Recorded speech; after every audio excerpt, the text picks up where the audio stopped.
Well, hey everybody, I'm Jan Erickson from Stepping Aside, and welcome to As Above, So Below, a rune and tarot divination for Monday, the 7th day of November, 2022.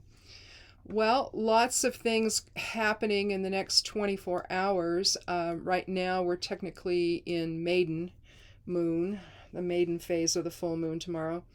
The full moon, I think, is technically full, I think, at 3:03 a.m. maybe.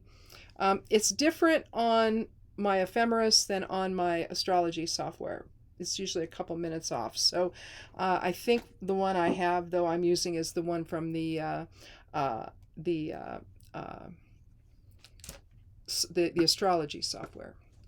But let's go ahead and go over today's esoteric influences. I'm doing that daily on the blog. I think I told you guys that last week, where I'm going to just do it every single day, just the one day itself, instead of doing a weekly one. And let's see, today you're going to seek a balance between conforming to the needs of others and expressing your independence. However, if your passions get the better of you, you may experience insecurity if you feel that others don't support your ideas or choices. Although close relationships, particularly with women, provide emotional support, you still need to view your life from a larger perspective and cultivate daily rituals that help you ground and center your awareness and emotions. Both patience and timing play a role in achieving the balance you need, and your intuition can be relied on for insight today. But struggling against realistic expectations will only create tension between you and others, so find a rhythm that works and willingly commit to that process. Today's magical focus includes feminine magics, healing, intuition, cycles, reincarnation, astral travel, balance, and invoking change. The favorability is excellent. And the moon is waxing, and the lunar phase is gibbous, which is, and with waxing, you always remember magics of increase can be worked. In the gibbous phase, you're seeking knowledge, achieving goals, and discovering one's purpose. Now, as of tomorrow morning, and it begins at 12:02 Pacific Standard Time, so adjust your wherever you are accordingly. The total eclipse of the moon happens. Okay, so we're talking at 12:02. It actually begins a.m. Partial, I got this from space.com. Partial at 1:09 a.m. Totality begins at 2:17 a.m. and is total, according to my ephemeris software, at 2:59 p.m. or not p.m. That's a.m. What do I have p.m. there for? It should be an a.m.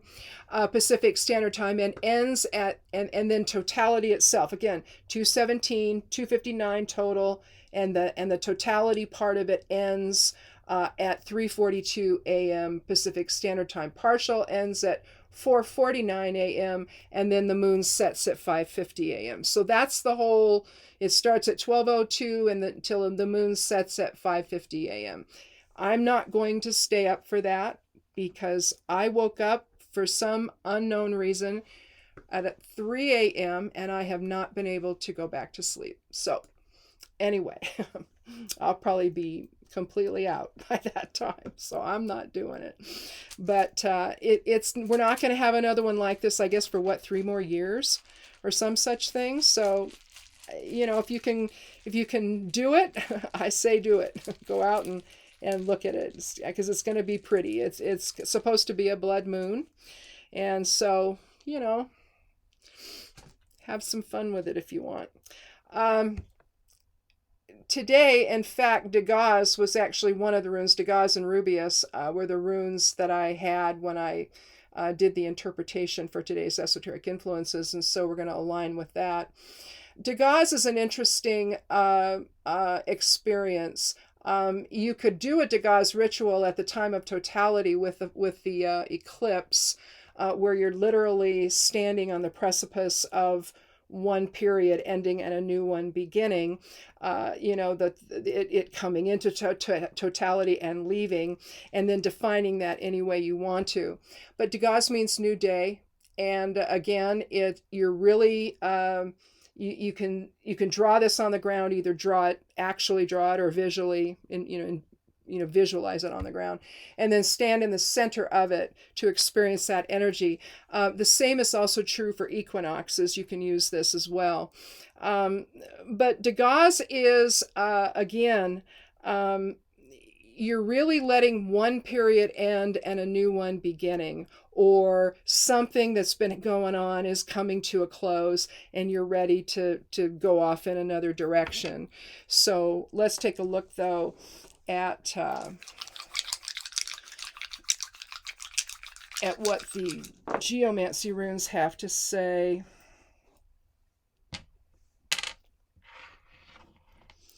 I will put them in order. Oh, okay, well, it's Caput Draconis. So Caput Draconis, one of the Draconi.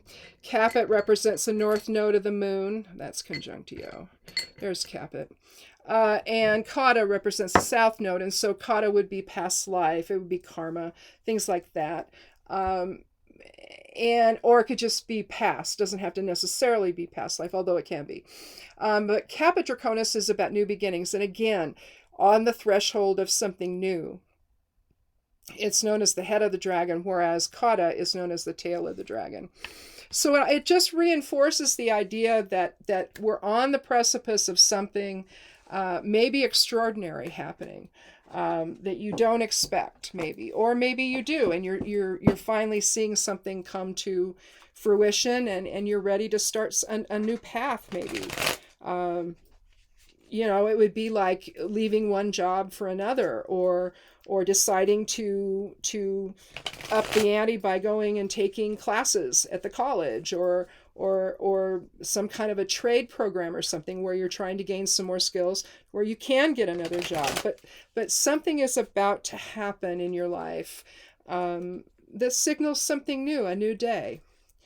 So I've already done I've already shuffled a bit already, so we're not going to do a whole lot here because I've talked a whole bunch. So we'll get on with the reading. Let's see. Oh, well, the page of, well, I'll back up. What we have here is we got 2 cards from the major arcana and 1 from the court. And as you already have figured out, because I said page of wands, the page of wands is the one, right? So I have him at the end, though, and I don't know that I want to do that. I think I want to have the two major cards surround him. And that way they can, as soul archetype cards, they can give the page some guidance. Now, the page is a youthful individual. Let's talk about him first, though. He's about new opportunities with wands. There you see the 3 pyramids of, they're in Egypt, in the Holy Land. He holds his staff out like he's presenting the new opportunities, doesn't he? It's about present moment awareness. It's about being a seeker. It's about being a student. It's about transformation. So again, it aligns extremely well with both the Gauze and Caput Draconis. But then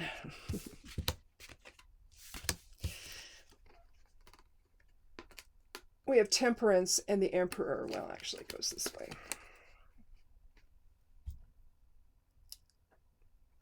Interesting that we have, the Emperor is the 4th card, or card 4 of the major arcana, whereas Temperance is the 14th card. So there's an element of 4 to that. But the idea, when you're presented with new opportunities with the page, you have to decide how much to assert yourself. Especially if it's a new job you're starting to do. Sometimes you have to kind of let people get to know you first and kind of feel your way and not assert yourself too much in the beginning. But you can see he's very authoritarian. He's the you see the ram's heads on all representing Aries. You see a little bit of a balance with the mountains behind him, because you've got one that's dark and one that's light. So he has to find a balance. He's holding an orb in this hand and a scepter in the other. So he's kind of the father figure, whereas the Empress would be the mother aspect. But he's ambitious, he's stable, he's a lot of masculine energies about pragmatism and structure, and order and discipline. And so, whatever opportunity is coming your way, you need to embody some of that it's suggesting, or you need to, or he could also represent somebody in your life who's giving you some advice. So maybe you seek out somebody with those qualities. If not, though, and I suspect that, I mean, it could be that way. And if it is, then the Temperance card takes on a little bit different meaning. But here with the page, you're looking at the opportunities that are being presented. And with Temperance, you're talking about balancing water with fire. Here you have the angel with the sun disk on the angel's head. You see the rays of the sun, or the rays of the creator, because the sun represents the creator. You see the sun rising here in between the two peaks. Well, actually there's three, but two main peaks it's rising between. You see the pathway down to the water's edge, and you see the angel with 1 foot on the land and 1 foot in the water. And so there's a sense of balance there. You see the glyph for fire on the gown. And of course, the fiery wings that of this particular angel. So Temperance is about moderation. It's basically about balance and finding a way to balance will with emotion. Now, the Emperor is all will, basically. I mean, he might be able to do that for himself, but at the same time, there's a caution to the card. 14 reduces to 5. Well, 1 and 4 is 5, and so it reduces to 5. And so you're talking about change and protection, freedom versus restriction, and again, there's that balance. Freedom with the, maybe with, well, I suppose water though could be restrictive, couldn't it? And then freedom with the will, unless you're, well, you could look at it the other way around though too, couldn't you? With the will having self-discipline and all of that versus the freedom to meander about, like a river would do, and with lots of change and all of that. So I have to think then, with the Page of Wands, you're looking at the opportunities that are coming your way. Maybe you've selected one that you're going to pursue. With the Emperor, we can look at this two ways. It's telling us that we need to be self-disciplined in what we do. Or it could mean that you need to consult a mentor, possibly a man, who can give you some advice on your career choice or your new opportunity, where to go with it, the kinds of things to think about. So in a sense, he could be a wise counselor. But generally speaking, especially in terms of being the father aspect, maybe it is talking about your father, to go talk to your father and say, look, this is what I'm looking at. What do I need to watch out for? What are the pitfalls? Where can I shine? Because he knows you so well, right? So maybe it is your father that you're going to go talk to. Or you need to take what you've learned from your father, maybe, about how to proceed in life, and take that and use that when you begin your new endeavor or your new opportunity, with the one caution of making sure that you balance will with emotion. We can get carried away in the romance, and I use that word loosely, of new opportunities. We get excited. We get maybe a little bit unrealistic. Maybe we see things in a way that we think are reasonable, but in fact they're not. Maybe boundaries drop a little bit. And so you need to have that inner will, that inner Nathis, if you will, one of the Norn runes, to have that self-discipline. And again, you see that with the Emperor as well, to have that inner self-discipline to pursue your new opportunity in a way that's actually going to benefit you in the long run, and where you can also be of service to whoever it is that may be hiring you, if it's a new job you're going to. But again, We see the sun here, suggesting the new day is dawning. Again, aligning well with both Degas and Caput Draconis. And I think that there's a higher purpose that may also be involved here, given that we have two cards from the major arcana, given that they're soul archetype cards. There could be a higher purpose. So maybe the new opportunity that you're going to maybe have something to do with social justice, maybe, or some kind of a situation where spirituality comes into play, that it's not simply about ego. And that's where, again, the warning of the caution of temperance can then modify this a little bit, the energy of the emperor and the authority of the emperor, and bring a little compassion into the whole experience, some empathy into the whole experience, a little bit of humility. So again, when you get there, if this is in fact a new job or something, you arrive on your first day and you get to know people and let them get to know you before you start, especially if you're going to be a supervisor or a manager in this position. You want to make sure that whereas you are the authority, if that's what this is, you want to make sure that you do it with some temperance and some moderation. I think we're seeing some of that happen on a specific social media platform right now, where maybe this reading is for him. I don't know, the new owner, but the idea that you're being given a gift, really, of this new opportunity, and how you present yourself is going to matter, and again, if the emperor is talking about the individual, himself or herself, then again, how you assert yourself matters. And are you going to do it balancing the will and emotions within, or are you just going to be all will? And if that's the case, there's nothing to temper that fire, and it can get out of control, right? Which is what we're seeing on said social media platforms. So anyway, there's others to go to. You don't have to give up the one to go to the others. You can do them all if you like. But it's become an interesting thing to watch, I have to say, just in the last week that he's at it. But anyway, it'll work itself out one way or another. And so will this, I think. I think that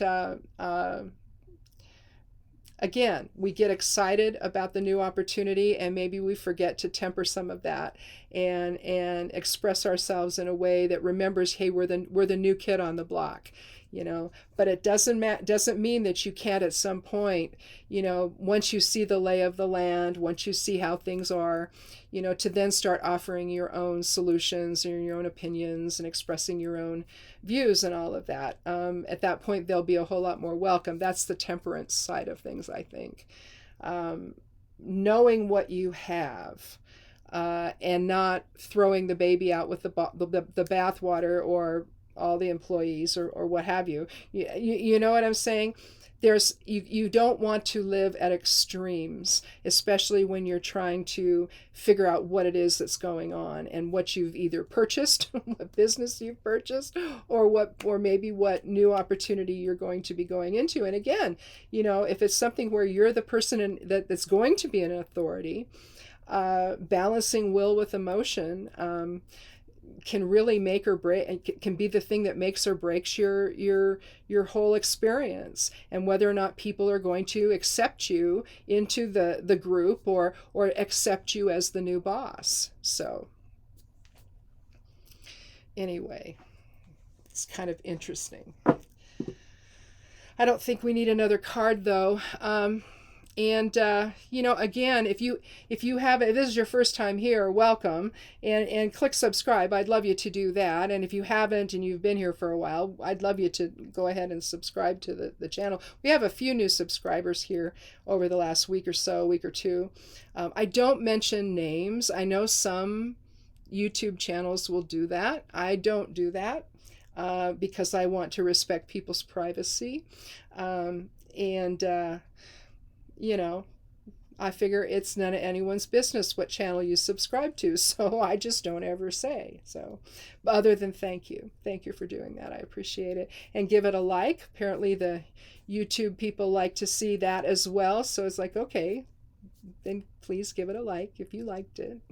And come back again on Thursday for another edition of As Above, So Below. Enjoy the blood moon, the total lunar eclipse, well, tomorrow morning if you can. If not, the energy's going to be there for a while. Tomorrow will be the mother phase, and then the next day will be the crone phase. So you always have 3 days of the full moon that you can enjoy. And if you do rituals or work magic or whatever, you can just plan accordingly depending on which day it is and what phase, whether it's maiden, mother, or crone.